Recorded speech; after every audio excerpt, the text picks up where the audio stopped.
اهلا وسهلا اعزائي المشاهدين والمتابعين ليا، اصدقائي وصديقاتي.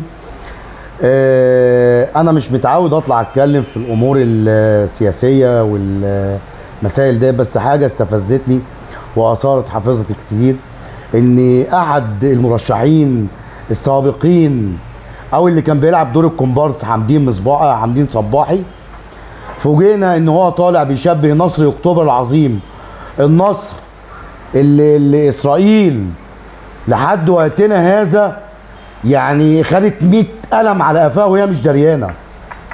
ليه؟ عشان احنا عندنا قوات مسلحه مصريه باسله، عندنا جيش مصري طالع من الطين ومن التراب المصري. نفوجئ ان السيد حمدين صباحي بيشبه جيش نظامي عظيم قوي مصنف عالميا، جيش دول العالم كلها بتتهزله، بيشبهه بلعب العيال بتاع حماس. انت دماغك فين؟ دي الصفحه بتاعه الاستاذ حمدين صباحي قدامكم، انا عارضها لكم اهي، وهنجيب البوست اللي الاستاذ حمدين بيشبه النصر اكتوبر العظيم بالبومبتين اللي ضربوهم حماس. انا هقول لحماس بس، انت اضفتي ايه لغزه؟ انتوا منظمه جماعه ارهابيه، انتوا دمرتوا غزه، ما بقاش في حاجه اسمها غزه. 7 اكتوبر يا عم حمدين غورت غزه في داهيه، ضاعت. 6 اكتوبر رجعت ارضنا. فهمت؟ في ناس رجعوا ارضهم وناس ضيعوا ارضهم، لان دي منظمه ارهابيه. منظمه حماس جماعه ارهابيه معروفه ان هي ارهاب دولي، واللي احنا كمصريين شفناه من حماس كتير: فتح السجون، التخابر، قضايا منيله بدي. انت في غيبوبه. ولكن يطلع واحد محترم زي الفنان نبيل حلفاوي يلسوعك بالكلام وبالادب. الاستاذ نبيل حلفاوي يلسوعك ومن غير الراجل ما يغلط فيك، هو حب بس يفهمك غلطك.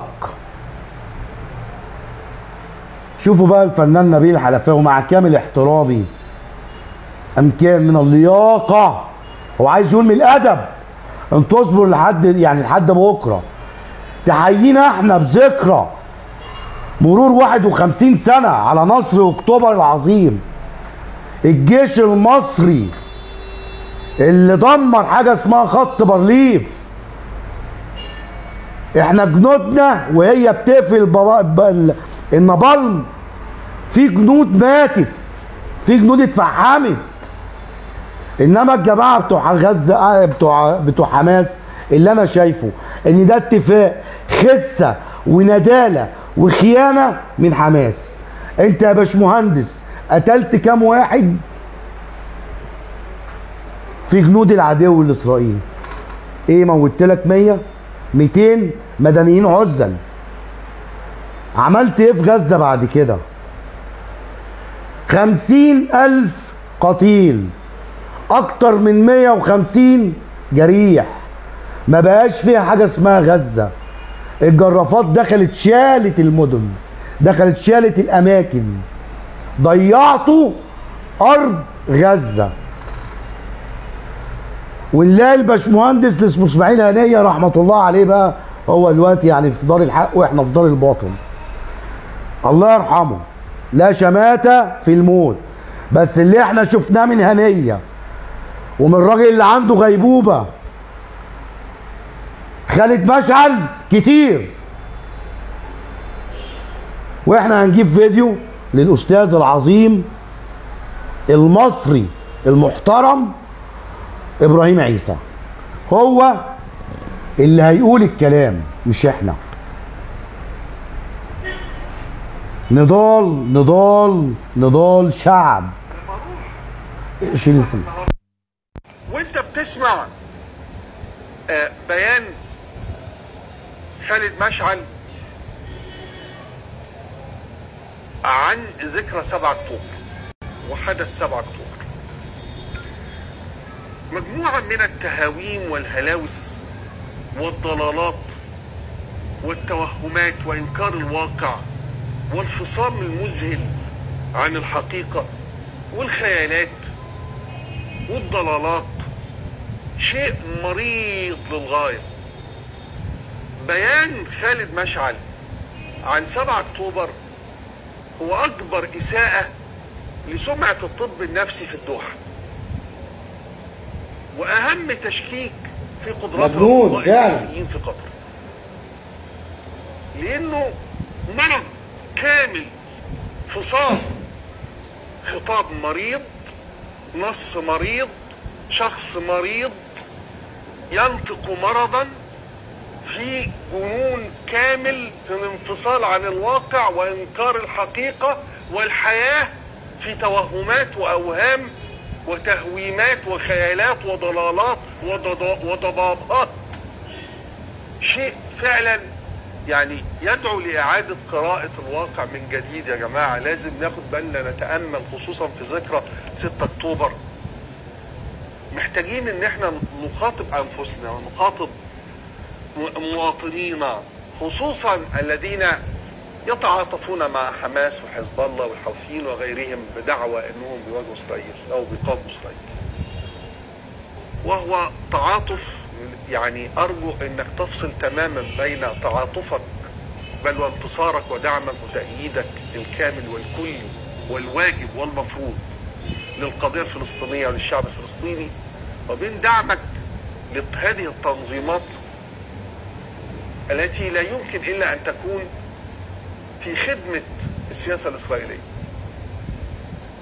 أقول إنه مش بس بقى الكلام للمواطن المصري تحديدا أو للمواطن العربي عموما اللي قد يشوب قلبه بعض هذا التعاطف، وكمان النشطاء والسياسيين وهؤلاء الذين يرفعون رايات الدعم والتأييد والمساندة إلى حد هوسي لجماعات وتنظيمات زي حزب الله وزي حماس والحوثيين والحشد الشعبي في العراق، تحت برضو مزاعم انه دي مقاومة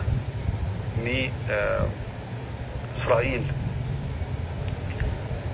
دعمك لحماس في حقيقة الأمر وحزب الله ولهذه التنظيمات هو أكبر خدمة تقدمها لإسرائيل ولسياسة إسرائيل ولسياسة نتنياهو. أكبر دعم تقدمه لنتنياهو اللحظة اللي بتدعم فيها حماس وبتدعم فيها حزب الله، وهذا شيء بائس بالفعل يدل على أنه يبدو مجتمع الأخسرين أعمالا يعني يتسع ويزداد ورقعته تشتد ويعني حفرته تمتد وتتعمق.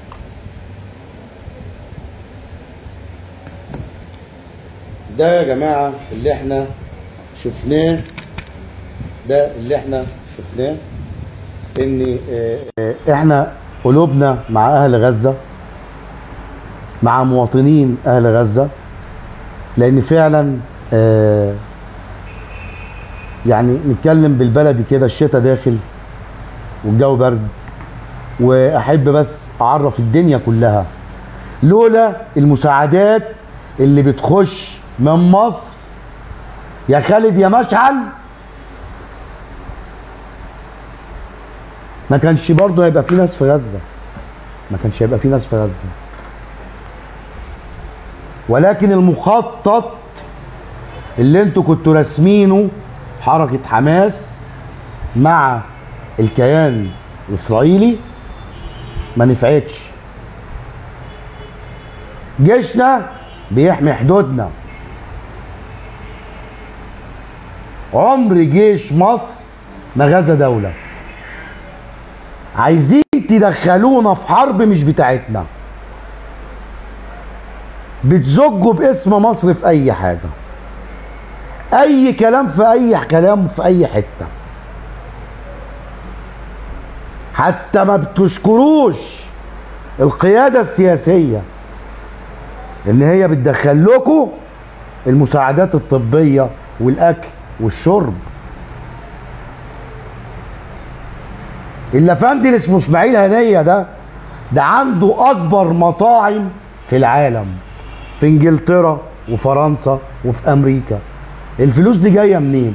جايه من دم اهل غزه، من البيع.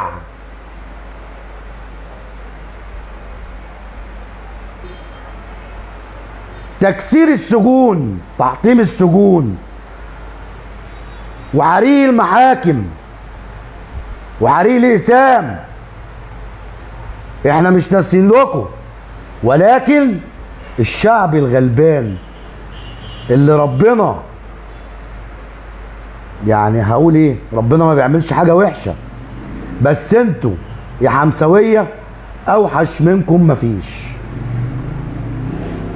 لبنان اتدمرت بسبب بومبتين حدفهم حزب الله. برضه البومبتين اللي حدفهم حزب الله عملوا ايه؟ اثروا في ايه؟ طالع يقول اصل احنا الخسائر، خالد مشعل بقى بيقول الخسائر بتاعتنا خسائر تكتيكيه. انا اول مره اشوف خسائر تكتيكيه، يعني ده انت خسائر توك توك مش تكتيك. يعني حتى اللعب التكتيكي بيبقى فيه مكسب وخساره، خد وهات. يعني ده انت كان ناقص، يعني الاستاذ ابراهيم عيسى كان ناقص يقول لك ده انت شربت القرش كله، ده انت مش شايف، ده انت المفروض تتكشف على كهربة دماغك عشان تشبه مصر زي 6 اكتوبر. رجع ارض لشعب عظيم، وشوية اندال ضيعوا غزة اللي هم حركة حماس، قبضت وباعت الناس الغلابة. وطالع الافندي اللي كان مرشح اسبق لرئاسة الجمهورية حمدين صباحي بيشبه مصر رجع ارض لحركة عصابات ضيعت ارض. جيش نظامي بتشبهه بميليشيات يا راجل يا مثقف. حمدين صباحي اللي هو بتاع الحركه دي، فاكرينه؟ اللي يطلع هو ده حمدين صباحي. لسه جاي من بره، الدنيا متروقه، طلع لازم يرمي الكعب ده على تويتر. بس احنا كمصريين، انا كراجل مصري، ابويا كان في الجيش المصري، ابويا اسير سنه 67 وشاف المعاناه اللي محدش شافها. احنا جيشنا كل بيت في مصر سنه 73 يا اما كان فيه مصاب يا اما كان فيه شهيد. ارض سينا رجعت بالدم، دم المصريين، مش دم ميليشيات، دم الجيش المصري، الجيش الباسل، مش عصابه. الجيش المصري بينحني له رؤوس العالم، الجيش مصنف عالميا. فقامة الرئيس عبد الفتاح السيسي الله يبارك له زود العداد، وابتدى الجيش المصري يعمل اسلحه ويجيب اسلحه. لا، ده شغل عظيم، ده شغل نظام، مش شغل عصابات زي اسماعيل هنيه اللي راح اسرائيل لبته في قلب ايران. ايران اللي احنا كنا فاكرينها دي الفزاعه، الحاجه الجامده، طلعت دوله هوا فستك، مفيش. حزب الله اللي احنا كنا بنقول عليه ده هيسوي الهواء، خرب لبنان.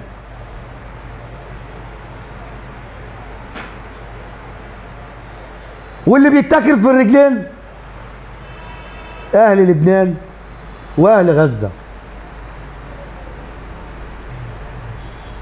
وانا من موقعي هذا والمنصه بتاعتي بناشد الدنيا كلها، العالم كله، انظروا لاهل لبنان واهل غزه في المساعدات. ويا مشعل يا اللي شربت القرش كله، المساعدات بتخش لك عن طريق معبر رفح، عشان تبقى فاهم. لما تطلع تتكلم في، انا مش عارف اقول دي يعني الحركه الخايبه اللي انتوا عملتوها 7 اكتوبر، ايه المكسب؟ كسبتوا ايه؟ ده انتوا قضيتوا على حاجه اسمها غزه. ده عشان غزه دي ترجع تقوم تاني، يعني دي متهيألي محتاجه بتاع 100 مليار دولار عشان تتبني. عشان الانقاض بس تتشال محتاجه بتاعت 100 مليون دولار عشان تتشال. مفيش غزه، خلاص ضيعتوها. ضيعتوها يا اغبياء، ضيعتوها يا شويه ارهابيين. بعتوا ارضكم، بعتوا ناسكم، بس تيجوا عند نصر اكتوبر اللي الكليات العسكريه على مستوى العالم كله بتدرسه. لا ستوب هنا، الغيبوبه ما تاخدكش.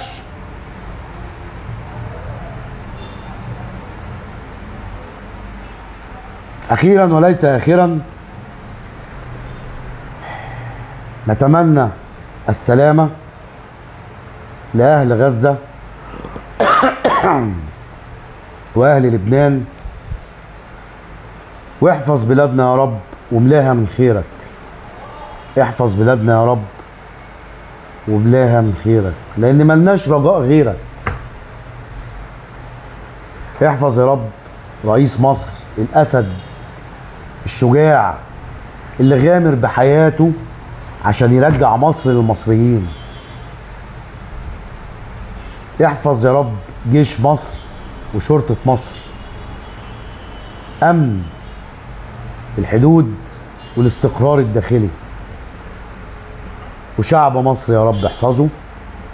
اخيرا وليس اخرا، ننضم ونلتف خلف القيادة السياسية الرئيس المحبوب عبد الفتاح السيسي ونردد خلفه تحيا مصر، تحيا مصر، تحيا مصر. بيكم وليكم كل سنة وحضراتكم طيبين بنصر اكتوبر العظيم. غصب عن اي حد، نصر اكتوبر بيدرس في جميع الكليات العسكرية على مستوى العالم. شكرا.